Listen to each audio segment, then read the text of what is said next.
Hey, I'm AJ Long, one of the hosts of the show. Normally I'll be joined by my brother, KJ. Unfortunately this week he will not be with us as we cover the Souderton 7-on-7 from June 24th. And as we look forward to this weekend with the Lehigh 7-on-7. So, with that being said, let's dig right in. Overall performances from the Souderton 7-on-7, I feel like a lot of teams came in. They got a lot of good work. They got to see what they have. It was good for us to see, athlete-wise, what are we going to be looking at this season?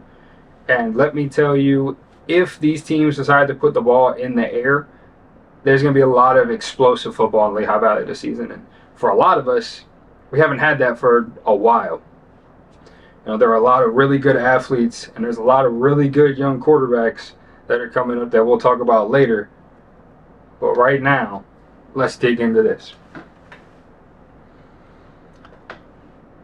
Now, top performers from the Souderton 7-on-7, in my opinion, were Emmaus, Central, Freedom, LaSalle, and Parkland. Those schools came in, they executed well. They did what successful programs are known to do. You can tell that over the offseason that those kids have been putting in work. They've been in the weight room. They've been studying their plays. They've been working on executing their scheme better. So to watch was a lot of fun. Freedom, as we've seen in years past, has been run heavy. But let me tell you, with the athletes that they have on the outside between Shakri Caldwell, Justin Peluso, Amari Du Bois when he gets healthy, and a few others that sadly I wasn't able to grab the name of at the event, they are going to have a lot of weapons to get the ball to in space. The biggest question is who is going to be getting those guys the ball.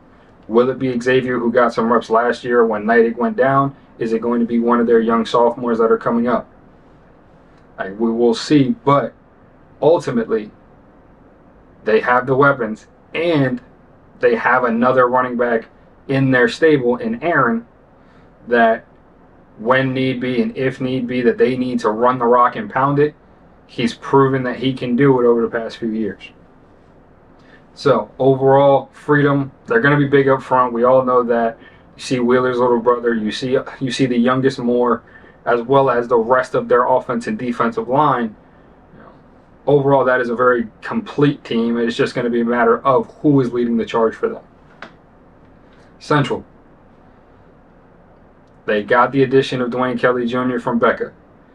Aiden Sorrentino is bigger, he's faster, he's stronger. You have Jarrell Calhoun, who was an all-state receiver last year, finished the year with 88 catches, just about 900 yards. And so, you have a guy that is produced, as well as the returning offense and defensive line. And nobody can forget about Nasir McLean. Not last season, but the season before, he led the area interceptions. I won't be surprised if he gets to that back in his senior year. Overall, really athletic across the receiver, in their receiver corps, and really athletic in their back end defensively. As they're breaking in a new head coach with Rob Boloski, as they break in a new defensive coordinator, there were hiccups throughout the course of the day. But overall, for that to be their first showing, their first 7-on-7, their first time doing all of these things against other opponents, they looked really good, and we could see them making a run late into the postseason. Again, like Freedom, their starting quarterback graduated. Now it's a matter of who is going to step into that spot. Both their quarterbacks at times looked good. At other times, they were just inconsistent. Few missed throws here, few missed throws there. And so I think over time, we'll see what that looks like. But all in all, a good showing for Central Catholic. Now, Liberty struggled the past 2 years. 2 1-9 seasons under Coach Dagnott. Trying to find an identity and figure out what they're going to do. Overall, Their team looks athletic. They look like they're getting back to having the type of athletes from when Liberty was better. Not the state championship runs that they had with Coach Monsman, but at the very least, they look like they're going to be a more athletic team. They look like they're going to be a more competitive team with this season coming up. Jake Puxon is back, arguably their best athlete and best player. He didn't play last season, so adding him back is a huge bonus for them. Gabe Green, who will be probably their starting running back and middle linebacker, wasn't there, but yet again, another one that is going to provide a spark for that team. He got reps last year as a freshman on varsity. Don't be surprised for him this year to take another big jump and be one of their, if not their best player. Can't forget Marcus Askernes. Last year as a freshman, he got reps on varsity. And so, they have young guys that have had time, and now this year, hopefully make that jump. Yet again, question is going to be, who's going to be at quarterback? Tommy graduates. Is it going to be Trey Parham? Is it going to be the senior that they brought out? Time will tell. Now, arguably, the best team overall the entire day from start to finish was Emmaus. Last year, we all saw it. They were big, they were fast, they were athletic, and minus a few plays, they could have been district champs. This year, they're just as big, but they're probably more athletic. They lose their starting quarterback. They lose arguably one of the best receivers in the state of PA, who's now going off to Yale. But they replace that with a bigger quarterback in Josiah Williams, a bigger receiver in Rafael Terrero, and then the addition of Riley Guthrie, which might be the biggest key to their success this year. Last year, they were limited in some of the things that they could do with their running backs. This year, I don't see that being the case because Riley Guthrie does not have to come off the field. He can line up in the slot. He can line up out wide. You can line him up in the backfield. You can give him inside zones, outside zones, bubbles. You can have him run real routes. He is a complete 3-down running back, and he put it on notice at the 7-on-7. And he made a lot of tough catches in traffic. He ran by a lot of guys. Overall, he creates a more dynamic offense for them. And Josiah Williams' arm is strong enough to stretch that ball all the way up and down the field. Now, you talk about a massive young man, 6'4", 250, cannon of an arm, is going to stretch the field every way he possibly can. And so I am really excited to see what Emmaus looks like come their first scrimmage, come their first game, because that was fun to watch. Parkland. They have done what Parkland and every Tim Monsman team has done since you take back to his Liberty days. They were consistent, they executed well, and overall played a very good brand of football for a 7-on-7 event. As we know, Parkland runs through their running backs. Trumba is going to be the focal piece of that offense. He is going to pound the rock. He is going to make plays. Now, that is what they do. That is where they found their success, and you can't argue with it. But you can tell they have cleaned up their passing game, and their quarterbacks, as they are growing, have a better and stronger knowledge of who their reads are, where they're supposed to go with the ball. So we're looking forward to seeing what Parkland looks like come the fall, but don't expect them to be the same truly one-dimensional Parkland team that has cost them, the district championship against Nazareth, where they couldn't really throw the ball downfield. And so this was fun to watch, and a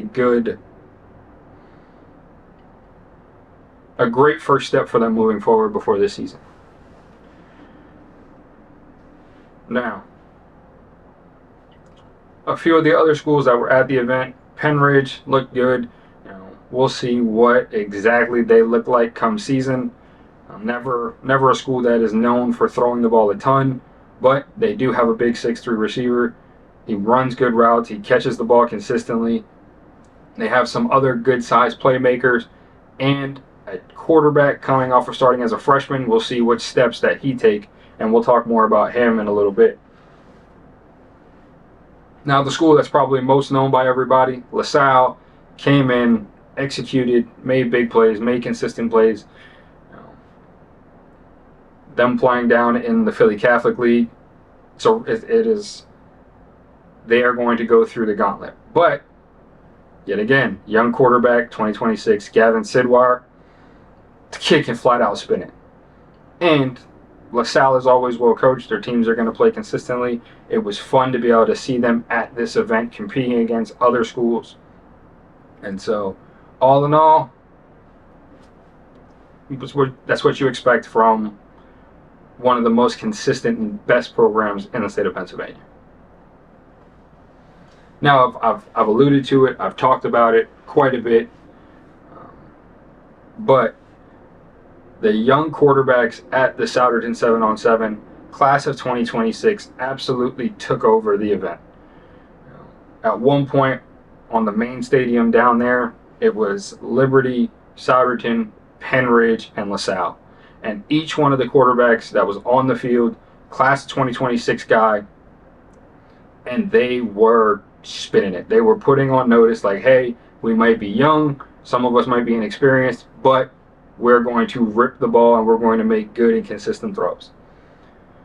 And we're going to talk about guys that weren't at the event, but in that 2026 class that we know are going to play, that are going to play at a really high level, and we look forward to seeing them play this season. Now, first and foremost, we're talking about a kid that is arguably, we're going to talk about two kids actually that are arguably number 2 and number 3 in the country for the class of 2026. You first have Samaj Beals, already double-digit offers, holds offers from Alabama, Penn State, my alma mater of Syracuse, and others to name a few. He's at Roman Catholic. Last year, took them to the Philly League Championship against a very, very good Emotive team, and they were without their star receiver who just committed to Oregon. This year, him as a sophomore, been in that moment, has played this offseason, and has gotten tremendously better. Really excited to watch Samaj as he plays this year and to see what he does. Now, I've mentioned it before, he's at LaSalle, class of 2026. Gavin Sidwar already holds offers from Virginia Tech and Maryland. The kid can rip it. He's 6'3", might be on the lighter side, but still, it's proven you don't need to be the biggest guy to play the quarterback position. On top of that, he's 15, 16 years old. He will put on the weight as he gets to college, but the kid can spin it. He showed you that when he was on the OT7 circuit, leading level 82 all the way out, through their run. They won the OT7 East Regional in Baltimore. The kid can play. Looking forward to the matchup between Roman Catholic and LaSalle this coming season to watch two young quarterbacks absolutely go at it. Is going to be a blast. Now, a few other 2026 guys that were there, as well as Gavin Sidwar, Penridge. He started last year as a freshman. Noah Keating, big kid, solid frame, really good arm. Showed that he can be accurate and hit intermediate throws, but throws a very pretty deep ball, as you would expect from a kid that's big arm, and was able to push the ball down the field a little bit easier than everybody else. Yet again, don't know what Penridge's offense is going to look like come the season, but they do have a quarterback that is able to play proficiently from inside the pocket, outside of the pocket, make throws on the run. So looking forward to that. Souderton, 2026 quarterback. Ben Walsh, expected to be the starter there. Looked really good. This is a kid that we've seen on the 7-on-7 circuit playing for Tribe.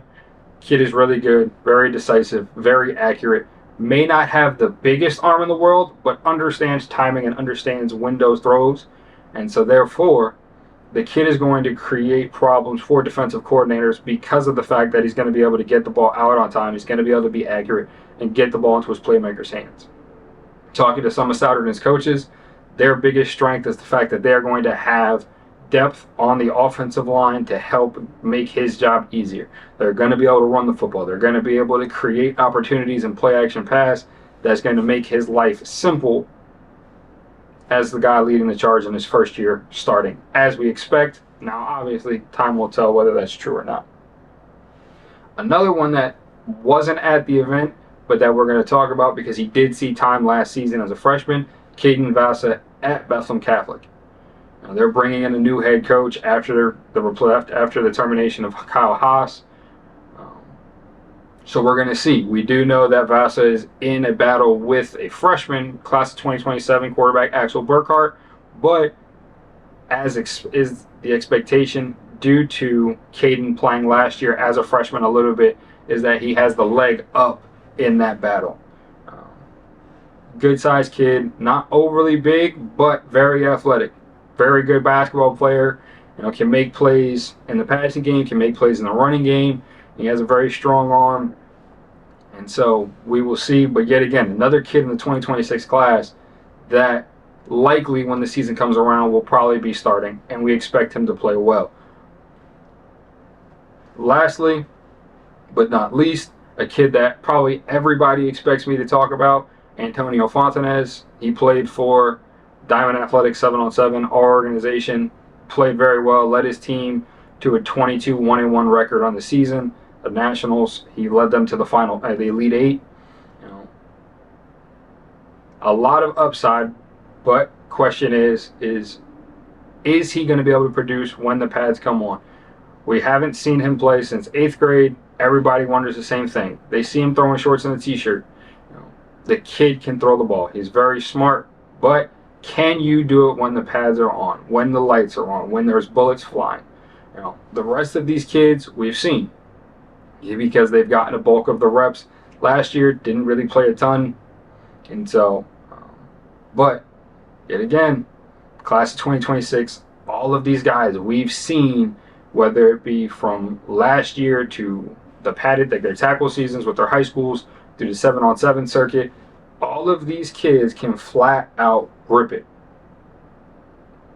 So this year we are really looking forward to seeing what they can do and what this is going to look like when it's all said and done. We all know that Pennsylvania has produced a ton of high-level quarterbacks. You go to guys like Dan Marino, Joe Montana. You move up through the decades, you have Danny Persa, Anthony Gonzalez. Myself, you have the quarterback, I cannot remember his name, but he went on to go to Notre Dame before transferring to Boston College. And now you look at Samaj Beals, you look at Gavin Sidwar, you look at these guys that any of them could end up being it. There's a quarterback out in the Whippeal. Yet again, I can't remember his name. I'll do a better job of this moving forward. But, this class of 2026 quarterbacks could very well put PA on the map as, this is the quarterback state. This is where it has always been. This is what it was always be. So overall, Souderton 7-on-7, very good start to the high school season. We're really looking forward to covering these guys and these quarterbacks and these teams, as the season goes on. Now, I cannot forget. I can't believe I almost forgot this. Peyton Falzone at Nazareth, class of 2026, 6'4", probably 210 pounds. Placed last year in districts in the 110 hurdle, so the kid, as well as having the size, has the athleticism, big arm, has proved that on the camp circuit, he can make every throw. He's playing with two of the most explosive athletes in the area between Mason Keener and Marquez Wimberly. And so, yet again, another 2026 quarterback that we're looking forward to seeing. Now moving ahead. Lehigh 7-on-7, one of the biggest 7-on-7 tournaments of the year. One of the ones that we enjoy most because of the number of teams, big school, small school. It is going to be fun to get to see everybody that shows up. Personally, as somebody that's played for them, I look forward to watching Phil Stanball's Notre Dame team. He's a Lehigh alum. He's been there every single year. He knows how this game, he knows how it works. He has a good amount of talent that comes back this year. He had a freshman receiver that had almost 1,000 yards, if not over 1,000 yards. They have a big 6'3" receiver in AJ who can make every catch that you need to. He can run by defenses. He can sit in holes. Kid is a fantastic athlete, as we've seen with how he's produced in lacrosse. So personally, I'm looking forward to getting to watch Notre Dame, as well as a few of the other schools. We're not exactly sure who's all showing up, but overall, the magnitude of the event, you know that there's going to be a lot of teams. You know there's going to be a lot of schools. And this is going to be the first time that we get to see the linemen as they have the big man challenge that's over. I believe it is on the soccer field. It might have changed, but either way, getting to see what these fronts look like for these schools, who's going to have the best O-line, who has the most chemistry at this time. So all in all, really exciting time of the season as football's getting started and we're getting everybody back out there and getting to see what all these schools have. Now, we've said that we're going to cover middle school football. We're going to cover youth football. This week, those schools, those teams, those youth organizations haven't necessarily started yet, so we haven't been able to watch them, we haven't been able to see them outside of, whether they play 7-on-7, whether they play flag, whether these kids are just out and about. And so we're asking you guys as our subscribers, as our followers, people who, we want to shed light on youth sports and those kids and give them the opportunity to be recognized for their good games and their great plays. So if you could, we have a link that allows you to nominate kids week by week as we go through the season. Also, we'll ask that you send in some of their highlights, some of their stats on a week-to-week basis. We'll pick out players of the week at the end of the season. We'll have players of the year. We'll have an all first team, all second team, all youth team, all middle school team. And so we want to get all of this included, and we want everybody to feel included. We want these youth kids to feel like they are cared about in the same light as we all look at these high school kids, and also give us some kids to follow as the years go on. But all in all, though we will not be covering them this week, moving forward as their seasons come closer and closer and they start their preseason camps and they start their scrimmages before the season, we're looking forward to covering them and seeing what young talent is coming up in the Lehigh Valley and surrounding area. So that is all for this week. We appreciate you tuning in, and we'll see you all soon. Peace.